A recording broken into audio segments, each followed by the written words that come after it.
Sa isang liblib ngunit mataong baryo sa bayan ng San Lorenzo, mas kilala sa tawag na Sitio Matiktik, namumuhay si Isoy, isang kilalang sabongero, hindi dahil sa karangyaan, kundi dahil sa kaniyang malasakit sa kapwa, matuwid na pakikitungo at higit sa lahat sa kanyang pambihirang alaga, si Tagasingasing, ang manok panabong na pinaniniwalaang may taglay na talino at kamalayan na di basta-basta maipapaliwanag. Si Isoy ay kilala bilang isang batang ama. Maaga siyang nawalan ng asawa at sa ngayon ay mag-isang bumubuhay sa kanyang 8 taong gulang na anak na si Bimboy. Kasama nila sa kanilang munting bahay kubo ang kaniyang ina, si Nanay Luring, isang matandang hilot at tagapayo ng buong sityo. Hindi marangya ang buhay ni Isoy. Sa araw-araw siya'y nag-aalaga ng mga manok panabong, nagtatanim ng gulay at tuwing linggo'y sumasali sa mga sabong sa bayan. Ngunit hindi basta-basta ang sabong para sa kanya. Ito'y hindi lang hanap buhay, kundi parang laban ng prinsipyo. Bago siya pumasok sa laban, palaging dasal muna ang una niyang ginagawa. Hindi siya tumatanggap ng suhol o pakikipagkasunduan. Marami na ang nag-alok sa kanya ng siguradong panalo kapalit ng kanyang dangal, ngunit palagi siyang tumatanggi. Ang kanyang manok na si Tagasingasing ay kakaiba. Hindi ito tulad ng ibang panabong. Tila nauunawaan nito ang utos ni Isoy. Marunong itong umiwas, dumiskarte, at kung minsan pa nga'y parang sinasadya nitong humina sa laban kung alam nitong hindi makatarungan ang sitwasyon. Maraming beses nang pinagtakhan ito ng mga sabonghero sa bayan. Isang araw ng linggo, nagsuot si Isoy ng kanyang asul na kamiseta, may bulsang tagpi-tagpi, at hinanda na si Tagasingasing. Agad silang nagtungo sa sabungan ng bayan. Doon niya muling nakita si Don Fabian Monteclaro, isang mayamang negosyante mula sa syudad, na kamakailan lamang ay nagsimulang mamuhunan sa sabungan ng San Lorenzo. Si Don Fabian ay kilala sa pagkakaroon ng pinakamagagandang manok mula sa iba't ibang probinsya, Maynila, Batangas, Cebu. May sarili pa siyang manggagamot ng manok at manok engineer na laging kasama sa likod ng sabungan.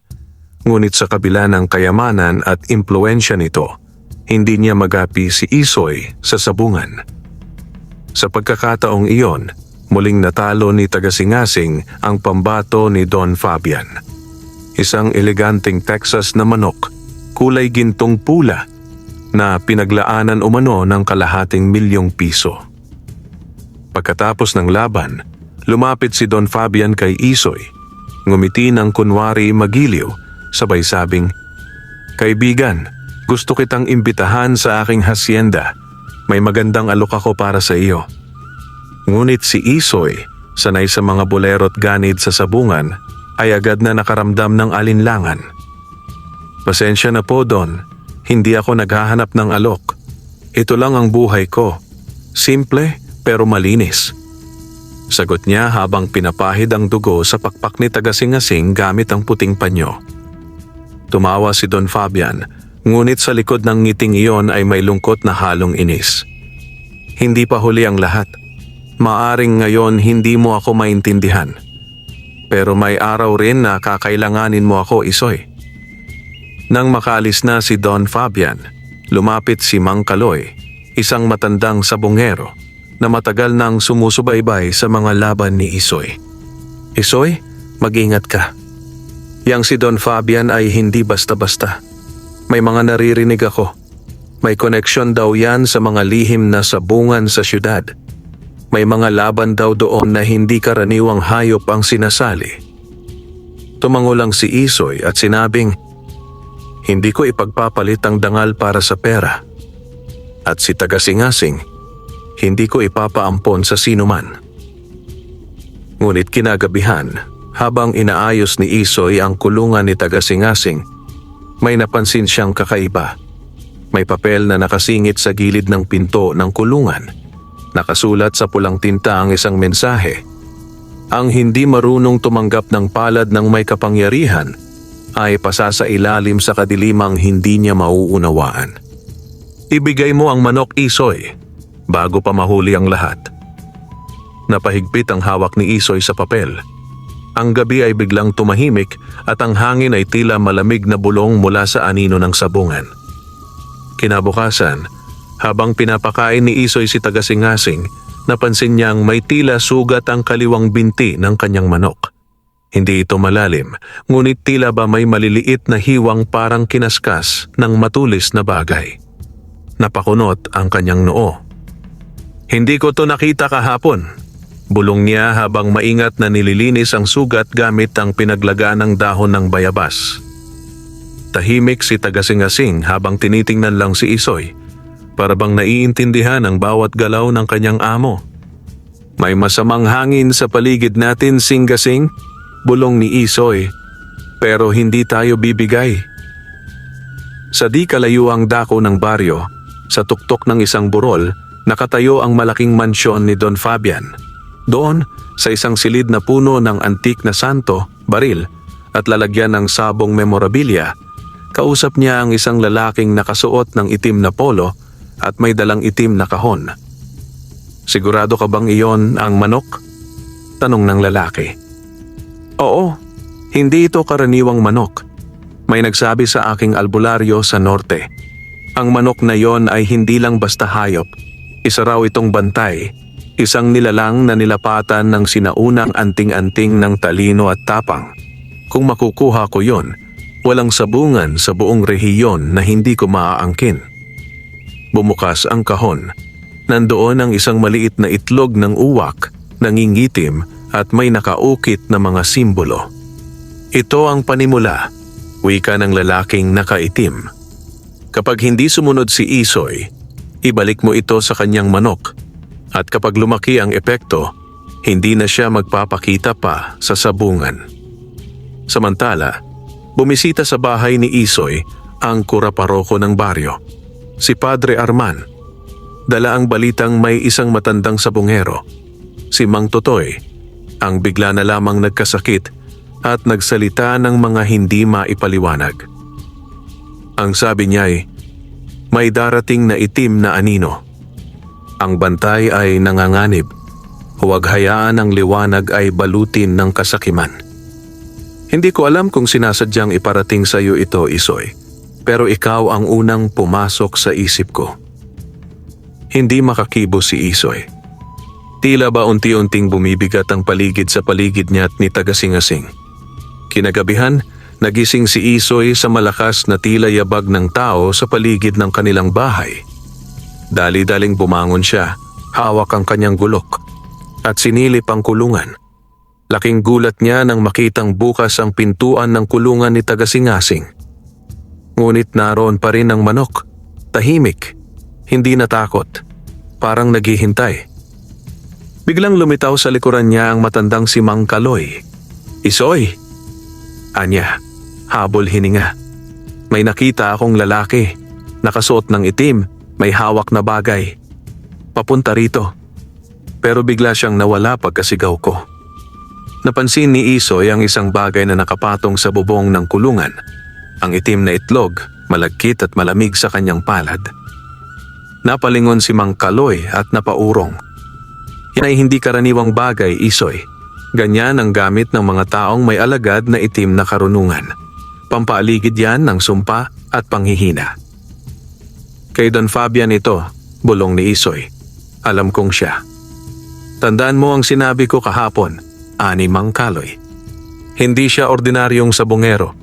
At kung ayaw mong kunin niya ang manok mo sa madaliang paraan, baka gamitin niya ang mga daang madilim." Nagpasya si Isoy na dalhin si Tagasingasing kina Aling Luring upang ipasuri. Habang tinatanggal ni Aling Luring ang mga masamang enerhiya gamit ang dasal at mga halamang gamot, nakakita siya ng kakaibang marka sa ilalim ng pakpak ng manok. Isang tattoo. Hindi natural, parang ukit mula sa sinaunang sulat baybayin na lumilitaw lang kapag basa ng langis. "Anak," anya kay Isoy, "ang manok mo ay may dalang bertud. Isa itong likha ng mga lumang albularyo, Ginamitan ng pagbuo ng kaluluwa ng mandirigma. Hindi basta-basta ang manok na to, kaya gustong-gusto ito ng mayayamang sabonghero dahil ang taglay nitong lakas ay higit pa sa pisikal, pati espiritual. Tumango si Isoy at sa loob niya ay tumibay ang paninindigan. Hindi ko ito ipamimigay, kahit magkano pa ang alok, kahit buhay ko pa ang kapalit. Ngunit sa likod ng kanyang paninindigan, nagsisimula ng gumalaw ang anino ng kasakiman sa tabi ng sabungan at may mas malaking plano si Don Fabian. Ang unang laban ay tapos na. Ngunit ang tunay na sabong, ang sabong ng liwanag laban sa dilim ay magsisimula pa lamang. Mabilis kumalat sa buong baryo at mga karatig na lugar ang balita. Magbabalik sa sabungan si Isoy, dala ang kanyang mahiwagang manok panabong na si Tagasingasing. Ang kanilang unang laban matapos ang mahabang pamamahinga ay itinakda sa 1 linggo sa sabungan ng San Miguel, ang pinakamalaking sabungan sa rehiyon kung saan madalas sumubok ang mga sabongherong may pusta, yabang at matitinding alaga.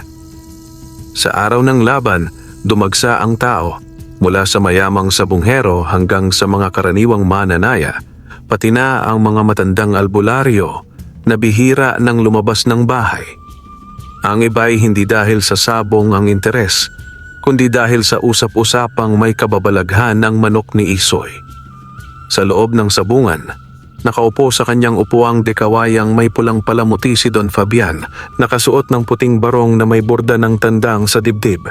Sa kanyang tabi ang sariling panabong, isang puting Texas na sinanay sa mahal na conditioning facility sa Maynila. May taglay itong mahahabang tari na inukit mismo ng isang kilalang panday mula sa Cebu. Sa wakas, anya habang ngumiti ng mapanlinlang, makukuha ko na ang manok na yon sa paraang patas o marahas. Sa likod ng sabungan, tahimik na kinakausap ni Isoy si Tagasingasing. Hindi ito basta laban, Singasing. Hindi lang ito sabong. Ito'y laban ng dangal. Hindi tayo nandito para yumaman, kundi para ipakita sa kanila na hindi lahat ng mahirap ay dapat yurakan ng may kapangyarihan. Mabilis ang sagot ng manok, isang mahinhing tilaok, pero may dating. Tila ba alam nitong may misyon siyang dapat gampanan. Biglang lumapit ang isang lalaki, payat, maitim, at may suot na kulay abong sombrero. Si Mokong, ang kilalang alalay ni Don Fabian.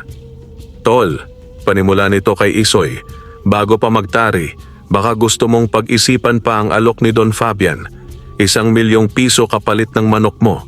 Sapat na para bumili ka ng bagong buhay, bagong bahay, bagong lahat. Ngunit hindi sumagot si Isoy. Tinitigan lang niya si Mokong, sa kadahan-dahang hinimas ang ulo ni Tagasingasing. Anong halaga ng 1,000,000 kung bibitawan ko ang bagay may puso, dangal at kabutihan? Tumalikod si Mokong halatang hindi natuwa. Yan ang huling pagkakataon mo, Isoy. Magsisimula na ang laban. Unang tinawag ang pangalan ni Isoy, kasunod si Don Fabian. Lumabas sila sa gitna ng sabungan. Tumahimik ang lahat.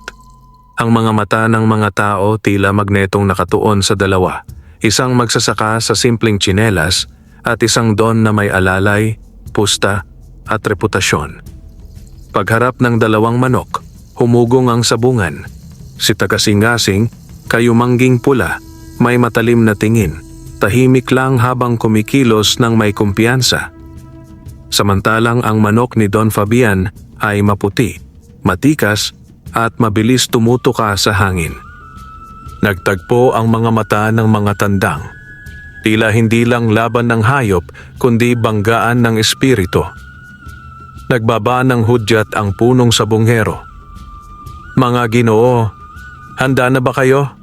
Sabay tango ni Isoy at Don Fabian. Sabong, simula! Plag! Agad sumugod ang puting tandang ni Don Fabian. Mabilis ang galaw, tila sinanay na pumatay sa unang salpok. Tinamaan sa pakpak si Tagasingasing, pero hindi siya nagpatinag. Tumalon ito pataas, umiwas sa sumunod na tari, at sa isang ikot ay dumapo sa likod ng kalaban. Singasing sa likod! Sigaw ni Isoy. Para bang naintindihan ito, sinundot ni Tagasingasing ang batok ng kalaban, isang mabilis ngunit malalim na tagos. Nagyawan ng mga tao, ang iba'y napahiyaw, ang iba na may napamulagat. Hindi ordinaryong galaw yon. Parang tao yang manok ni Isoy. Nang tumayo muli ang puting tandang, sinubukan nitong umatake pero parang nababasa ni Tagasingasing ang bawat kilos nito. Sa isang pag-ilag, kumulong ito sa tabi, saka biglang tumalon at sinibat ng tuka ang kaliwang mata ng kalaban. Ay! Napatras si Don Fabian. Maya-maya'y natumba na ang kanyang manok. Dugo'y tumutulo mula sa mata at leeg nito. Hindi pa man isinusuko ng sabongerong mayaman, sumigaw na ang mga tao. Panalo si Tagasingasing. Lumapit si Don Fabian kay Isoy matapos ang laban, may pilit ng ngiti sa labi. Magaling ka Isoy, pero may sunod pa tayong round, hindi pa to tapos. Hinimas niya ang balikat ni Isoy, bahagyang madiin. Pag-isipan mong mabuti, baka sa susunod, may mawala pa sa'yo. Pagkaalis ni Don Fabian, lumapit si Padre Arman.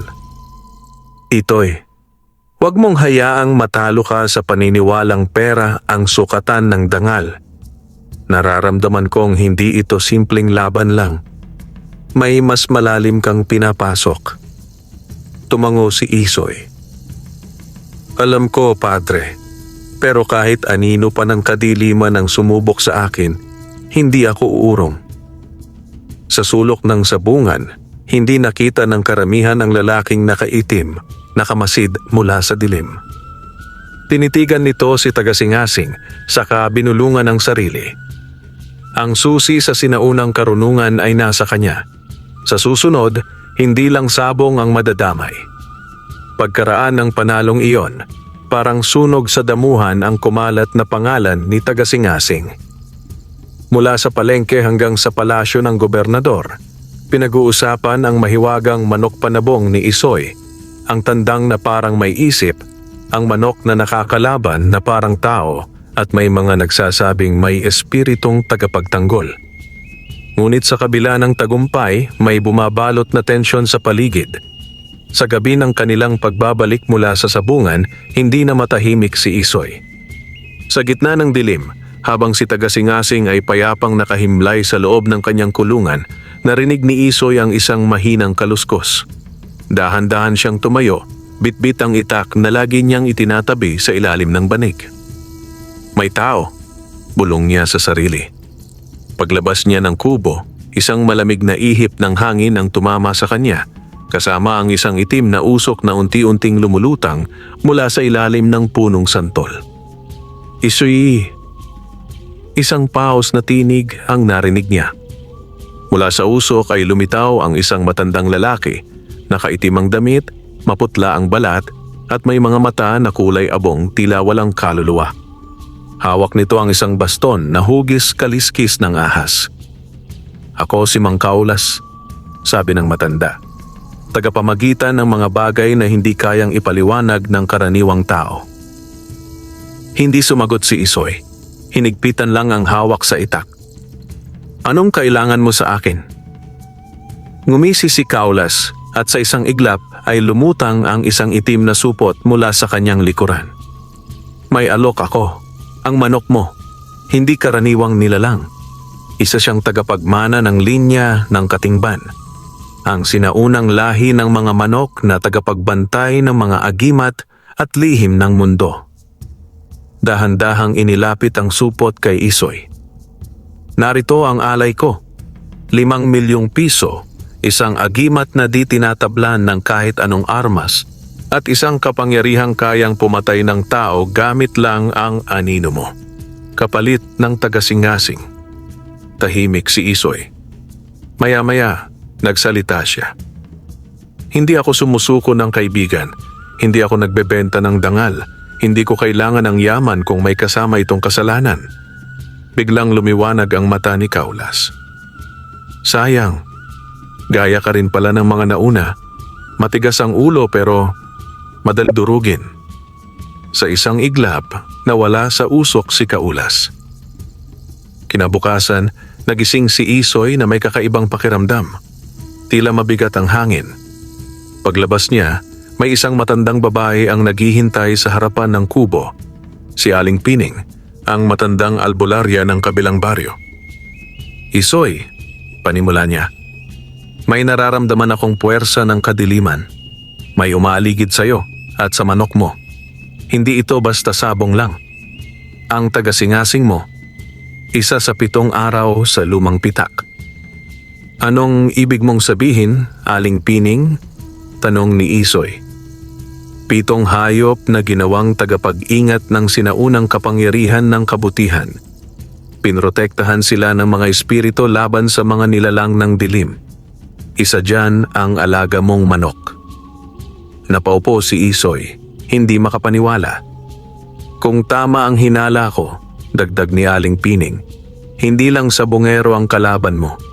May mga nilalang mula sa kalagitnaang anino na gustong makuha si tagasingasing, hindi para sa sabong, kundi para mabuksan ang daan papunta sa mga sinaunang lihim. Samantala, sa isang lihim na silid sa mansyon ni Don Fabian, nasa gitna ng madilim na ritual ang matandang sabongero. Sa harap niya ay isang itim na tandang na may pulang mata. Nakasalubong nito ang 3 lalaki na may suot na pulang kapa, mga miyembro ng sambayanang anino, isang lihim na samahang naghahangad, makuha ang kapangyarihan ng mga hayop tagabantay. Nakita ko na siya, ani Don Fabian. Ang manok ni Isoy ang susi. Handa ka bang isuko ang kaluluwa mo para dito? Tanong ng leader ng grupo. Ngumiti si Don Fabian. Wala na akong kaluluwang itinatangi basta makuha ko ang kapangyarihan ng 7 sa lumang pitak. Ako ang magiging hari ng dilim. Sa gabi ring iyon, habang payapang natutulog si Isoy, ginising siya ni tagasingasing sa pamamagitan ng sunod-sunod na tilaok. Paglabas niya, nagulat siya sa nakita. May itim na tandang na may apoy sa mata na nakatayo sa tapat ng kanilang kubo. Nasa ulunan nito ang isang aninong lumulutang. Walang muka, pero may pakpak ng paniki. Ibigay mo ang tandang, bulalas ng nilalang. Nagpintig ang dugo ni Isoy. Muling kinuha ang kanyang itak at tumayo sa harapan ni tagasingasing. Kung gusto niyo ang tandang ko, daanin niyo sa laban. Sa harapan ng kubo ni Isoy, naglalaban ang liwanag at kadiliman. Sa isang panig, si Isoy, hawak ang kanyang lumang itak na minana pa raw sa kanyang lolo. Isang itak na pinabasbasa ng albularyo at nilubog sa banal na tubig ng ilog Mariwasa. Sa likod niya, si tagasingasing, ang kanyang matalinong panabong, tila may sariling tapang at paninindigan. Sa kabila naman, ang manok ng apoy, isang itim na tandang na may naglalagablab na mata, tila gawa sa mga alingasngas ng impyerno. At ang nakakatakot na nilalang na may katawan ng tao, pakpak ng paniki at mukhang walang mukha, isang anino ng kalagitnaan ayon kay Aling Pining. Isang babala, Isoy, wika ng nilalang, habang ang kanyang tinig ay parang kulog na malayo ngunit masakit sa tenga. Ang manok mong iyan ay hindi para sa isang kagaya mo. Isa siyang tagapag-ingat. Huwag kang humadlang sa mga bagay na hindi mo lubos na nauunawaan. Pero hindi natinag si Isoy. Ang hindi ko lubos na uunawaan, tinatanong ko.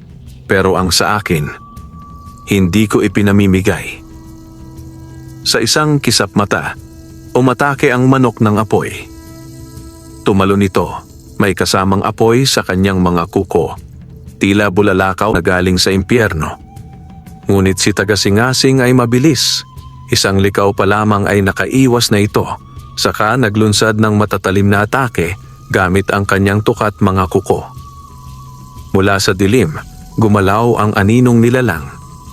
Lumipad ito, tila gustong sakmalin si tagasingasing. Ngunit hindi inasahan ng nilalang na si Isoy ay may taglay ring sibat na kahoy ng lanayte na agad niyang isinaksak sa katawan nito. Napasigaw ang nilalang at sa unang pagkakataon ay nakita ni Isoy na nasasaktan ito. Sa sabayang pag-atake ni na Isoy at Tagasingasing, naganap ang isang kakaibang tagpo. Ang langit ay kumidlat, ang lupa ay umuga, at ang katawan ng nilalang ay nagsimulang magsaabo. Hindi pa tapos ito, bulalas ng nilalang bago ito tuluyang naglaho sa alikabok ng gabi. Nang muling umaliwalas ang paligid, halos hindi makapaniwala si Isoy sa nasaksihan.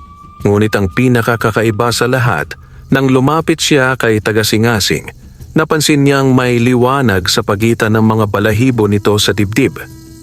Isang maliit na marka, hugis bilog na may 3 linya na parang bituin. Bumalik sa alaala ni Isoy ang sinabi ni Aling Pining.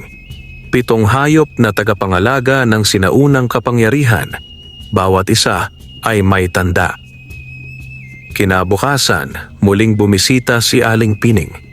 Nang makita niya ang marka, hindi na siya nag-atubili. Totoo na nga, isa siya sa 7 tagabantay, ang tandang ng silangan, ang tanging may kakayahang makaamoy ng dilim kahit pa ito ay nakatago. Napaupo si Isoy sa damuhan. Pero ako, isang simpleng sabongero lang ako. Bakit ako ang napiling kasama ng manok na to? Ngumiti si Aling Pining. Mabuting puso, Isoy. Iyan ang tunay na agimat. Ngunit ang kalmado ay hindi tumagal. Sa kabilang bayan, sa isang lihim na kuta sa ilalim ng lumang sementeryo, nag-uusap sina Don Fabian at Mang Kaulas. Nabigo ang manok ng apoy. Bulalas ni Don Fabian, galit ang tinig. Ang Tagasingasing ay nagising na. Ang markang iyon ay isang pahiwatig. Nagbukas na ang unang selyo. Ang mga 7 tagabantay ay unti-unting ginigising ng kapalaran. Tumango si Kaulas. Panahon na para tawagin ang 3 itim na kakatok. Samantala, sa kubo ni Isoy, habang pinapainom niya si Tagasingasing ng sabaw ng dahon ng banaba, bigla niyang napansin ang mga ibong maya ay nagsiliparan, parang may paparating na panganib. At sa malayo, isang lumang kariton ang dahan-dahang papalapit sa kanyang bahay. Sa ibabaw nito ay may 3 taong nakasuot ng itim, 3 sabongero na may bitbit ding mga panabong. Ang isa ay bulag, ang isa ay bingi, at ang isa ay wala raw pusong tumitibok. Sila ang 3 itim na kakatok. Tahimik ang paligid, masyadong tahimik. Ang malamlam na araw ay tila nag-aalangan sa pagsikat at ang mga alitaptap sa paligid ni Isoy ay nagmistulang naglaho parang may masamang espiritong pumasok sa baryo. Sa kalsadang alikabok, isang lumang kariton ang marahang gumulong, waring hinihila ng mga kabayong hindi kita.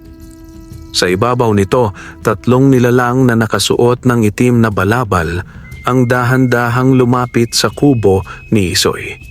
Ang isa ay bulag, ang isa'y bingi, at ang pangatlo'y walang puso, literal, sapagkat kita ang guwang sa kanyang dibdib kung saan dapat naroon ang pusong tumitibok. Hindi ordinaryong sabongero ang mga ito. Hindi rin sila basta tao. Tok! Tok! Tok! 3 katok sa pinto ni Isoy. May tao ba riyan, kaibigan? Ani ng bingi, subalit siya'y nagsalita ng buo at malinaw. Paano siyang nagsalita kung siya'y bingi? Lumapit si Isoy. Hawak-hawak ang kanyang itak, habang si Tagasingasing ay nanatiling nakatayo sa likod niya. Ang balahibo'y nakataas, ang mga matay nanlilisik. Binuksan ni Isoy ang pinto. Tumambad ang 3 nilalang. May dalang panabong ang bawat isa. Lahat ay itim, lahat ay may kakaibang anyo. Kung sabong ang hanap ninyo, ani Isoy, hindi dito yan. Wala akong interes sa sabong ng masasama. Ngunit ngumisi ang bulag. Hindi kami andito para sa karaniwang sabong. Kami naatasang subukin ang tagabantay ng silangan. Kung siya'y tunay, makakalusot siya. Kung hindi, Huhukayin namin ang kanyang marka't isusuko sa aming amo. Ang unang kakatok, sabongero bulag. Mula sa kanyang balabal, inilabas ng bulag ang isang manok na tila nililok mula sa uling. May 5 mata, ngunit lahat ay walang balintataw. Tinawag niya itong tandang sumpa. Sa gitna ng bakuran ni Isoy, inihanda ang arena ng sabong. Isang bilog na pinulot-pulot lamang ni Isoy gamit ang uling at asin. Sa loob, nilagay si Tagasingasing at ang tandang sumpa. Boom! Sa unang salpukan pa lang, sumabog ang hangin, tila may puwersang di karaniwan. Napaatras si Isoy. Sa ikalawang engkwentro, napansin ni Isoy na ang mga galos ni Tagasingasing ay hindi dumurugo. Parang tinatamaan ng aninong walang laman. Ngunit bumawi si Tagasingasing, isang malinis na palo sa leeg, at ang tandang sumpa ay nagkapira-piraso sa ere, naglaho sa ulap ng abo. Panalo ang tagabantay, bulalas ng bulag, saka siya tumalikod at naglaho, tila usok na tinangay ng hangin. Ang ikalawang kakatok, sabongherong bingi. Tahimik itong naglatag ng kanyang manok, isang puting tandang na walang ulo, ngunit nakatayo at gumagalaw. Tinawag itong tandang walang sigaw. Hindi makaimik si Isoy. Paano lalaban si Tagasingasing sa isang manok na walang ulo at tila hindi nakikita ang daan? Nagsimula ang laban. Sa simula, tila nalilito si Tagasingasing. Pero sa kabila ng kakulangan ng kalaban sa ulo, nakakalaban ito ng may taktika. Parang may ibang diwa na gumagabay sa kanya. Bigla, lumundag ito at tinuka si Tagasingasing sa tagiliran. Napasigaw si Isoy. Tagasingasing! Ngunit bigla ring lumundag si Tagasingasing sa ere. Gumawa ng paikot-ikot na palo, saka bumao ng kanyang tuka sa katawan ng walang ulong manok. Bogsh! Isang liwanag ang lumabas mula sa katawan nito at naglaho rin ito, kasama ang bingi na nagpakitang ngumiti, sabay nag-crumble tulad ng tuyong dahon. Ang ikatlong kakatok, sabongerong walang puso. Tahimik lamang ito. Hindi nagsalita, ni hindi gumalaw ang kanyang mukha. Mula sa kanyang dalang sako, inilabas niya ang kanyang panabong. Isang tandang na may 3 ulo, isa ang pula, isa ang itim, at isa ang kulay ginto. Tinawag itong tandang 3 hinaing. Bigla niyang sinabing, kapag natalo mo ito, Isoy, ikaw na ang susunod. Napamulagat si Isoy. Anong ibig mong sabihin? Ang marka sa dibdib ng iyong manok ay selyo ng kapangyarihan. At bawat tagapangalaga ay may bantay. Pero kailangan din nilang mag-alay. Isang buhay para sa kapalit ng liwanag. Ang laban. 3 ulo laban sa isang tiwala. Ang laban ay mabagsik. 3 direksyong umaatake si tandang 3 hinaing. Ang bawat tuka ay tila may lason at ang bawat palo ay may apoy, yelo at hangin. Si Tagasingasing ay sugatan, ngunit hindi sumusuko. Bumagsak siya, ngunit bago pa siya mawasak, lumundag si Isoy mismo at humarang. Tinamaan siya ng sanga ng panabong. Tumigil ang mundo. Ngunit may kakaiba, ang marka sa dibdib ni Tagasingasing ay nagliwanag ng sobra at isang mahiwagang sigaw ang lumabas mula sa kanyang bibig. Parang orasyon. Boom! Sa isang pagsabog ng liwanag, nawasak ang tandang 3 hinaing. Ang sabongerong walang puso ay nagliwanag at natupok, parang abo na dinala ng hangin. Nakahandusay si Isoy, may sugat sa dibdib. Lumapit si Tagasingasing. Sa halip na tumilaok, humimlay ito sa tabi ni Isoy, ang ulo'y nakapatong sa braso niya. Lumapit si Aling Pining, kasama si Mang Doro. Ang 3 kakatok ay natalo na, pero ang kabayaran ay malapit na. Si Isoy ay may marka na rin ngayon sa kanyang balikat. Isa na siyang tagapangalaga, hindi lamang ng manok, kundi ng balanse. muling dumilim ang langit. Walang bagyo, walang ulap, ngunit tila may kurtinang madilim na yumakap sa baryo. Sa loob ng kubo ni Isoy, tahimik siyang nakahiga, sugatan ngunit buhay. Sa kanyang balikat, ibagong marka. Hugis manok na tila umiikot ang mga balahibo na parang may buhay. Hindi na siya basta sabungero. Bulong ni Mang Doro habang inaasikaso ang sugat ni Isoy. Isa na siyang tagapangalaga, katulad ng kanyang lolo. Napakunot noo si Aling Pining.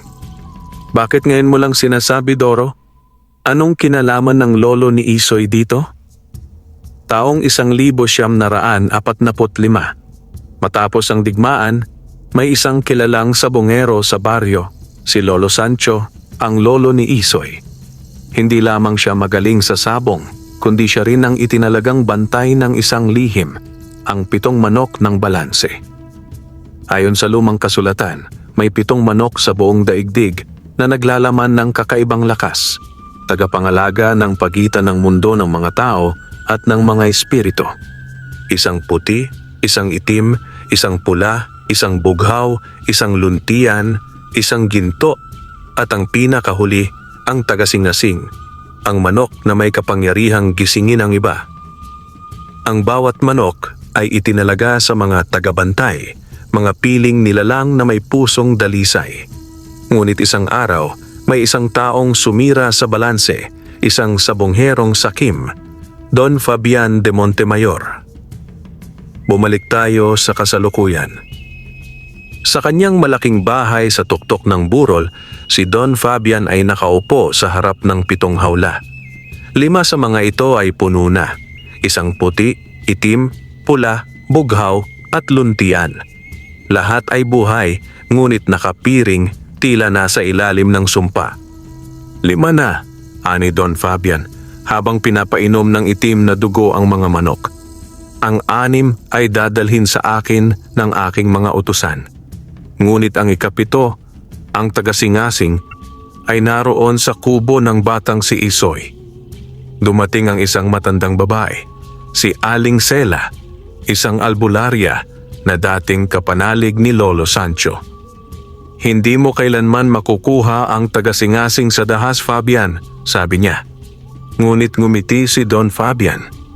Hindi ko kailangang gamitin ang dahas kasi si Isoy ay may puso at ang mga may pusong mabuti ay madaling gamitin. Sa pag-ibig, sa pangarap, sa pag-asa. At kapag bumigay siya, kusa niyang ibibigay ang manok. Habang nagpapagaling si Isoy, nagsimulang magbago ang asal ni tagasingasing. Hindi na siya basta tahimik, tila may sinasabi, parang may mensahe. Tuwing hating gabi, tumitilaok ito ng kakaiba. 1, 2, 3, hanggang 7. Sa ika-7 tilaok, umaalon ng lupa at bumubukas ang isang lihim sa likod ng kubo ni Isoy. Isang lumang balon na tinatakpan ng bato. Lumapit si Isoy isang gabi at tinanggal ang takip. Sa loob, may hagdang bato pababa. May inskripsyon sa gilid. Kung ikaw ay tagabantay, bumaba ka. Huwag kang matakot. Ang 7 lihim ay kailangang muling mabuhay. Sa ilalim ng balon ay isang lumang silid. May altar, may sulat kamay na orasyon, at sa gitna isang mesa na may 7 ukit ng manok. Biglang lumiwanag ang marka sa balikat ni Isoy. Sa altar, may lumabas na liwanag. Mga aninong tila espiritu ng mga dating tagabantay. Isa roon ay si Lolo Sancho. Apo, wika ni Lolo Sancho. Ang panahon ay dumating. Ang 6 na manok ay hawak na ng kalaban. Ikaw na lang, at ang tagasingasing ang natitira. Kailangan mo silang maibalik bago tuluyang mawasak ang balanse. Anong mangyayari kung hindi ko nagawa? Tanong ni Isoy. Darating ang huling sabong, sagot ng espiritu. Ang sabong ng mga kaluluwa, kung saan hindi lang manok ang nakataya, kundi ang kaluluwa ng buong baryo, pati ng mga minamahal mo. Binigyan si Isoy ng isang lumang anting-anting, isang singsing na may ukit ng manok na may pakpak na apoy. Singsing ng apoy ng katotohanan, ani Lolo Sancho. Isuot mo lang kapag ang puso mo ay sigurado. Huwag kang magduda dahil kapag ikaw ay nag-alinlangan, ikaw ay maliligaw. Sa pagbalik ni Isoy sa kanyang kubo, sumalubong si Tagasingasing at tumilaok ng minsan, mataimtim, malalim, parang panata. Sa likod ng gabi, mula sa malayo, isang alingaw-ngaw ng tilaok ang narinig. Hindi kay Tagasingasing, kundi mula sa 6 na manok na hawak na ni Don Fabian. Ang huling sabong ay malapit na. Madilim pa nang gumising si Isoy. Ang hangin sa paligid ay tila may dalang pangamba. Hindi dahil sa unos, kundi sa di maipaliwanag na bigat na parang may nagmamasid. Sa kanyang tabi, si Tagasingasing ay nakaupo, hindi na parang manok na pangsabong, kundi parang bantay ng isang panaginip na maaaring maging bangungot.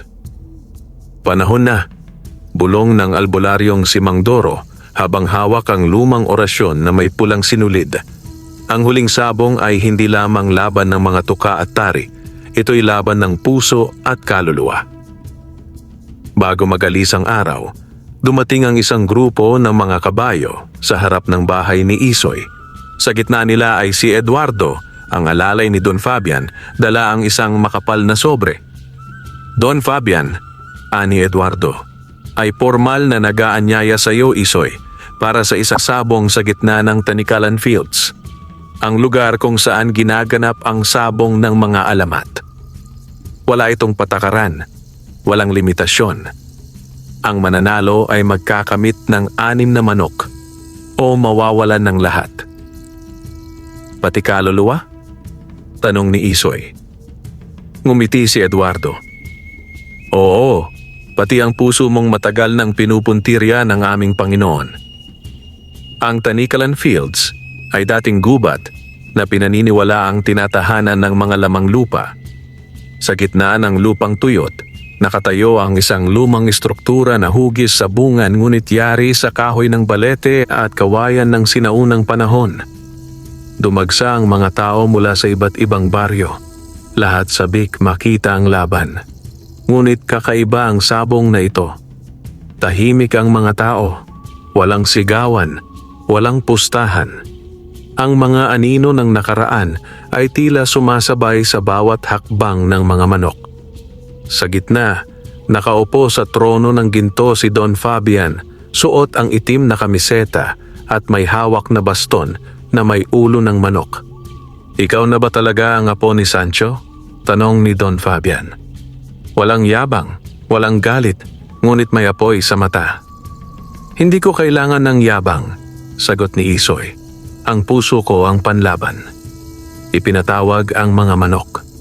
Una si Don Fabian. Lumabas ang kanyang 6 na manok, bawat isa ay kumikislap sa sarili nitong kulay. Puti, itim, pula, bughaw, luntian at ginto. Ang mga mata nila ay tila hindi sa hayop, kundi sa espiritu ng mga pinahirapan. Tumilaok ang bawat isa ng sabay-sabay at biglang lumitaw ang isang malaking anino sa likod ni Don Fabian. Isang nilalang na mukhang tao pero may pakpak, matulis ang mga ngipin at nag-aapoy ang katawan. Ang tagahatol. Wika ng albularyong si Mang Doro mula sa gilid. Kapag nanalo si Don Fabian, ang tagahatol ay maliligtas sa pagkakatali sa mundong ito at maghahasik ng kadiliman.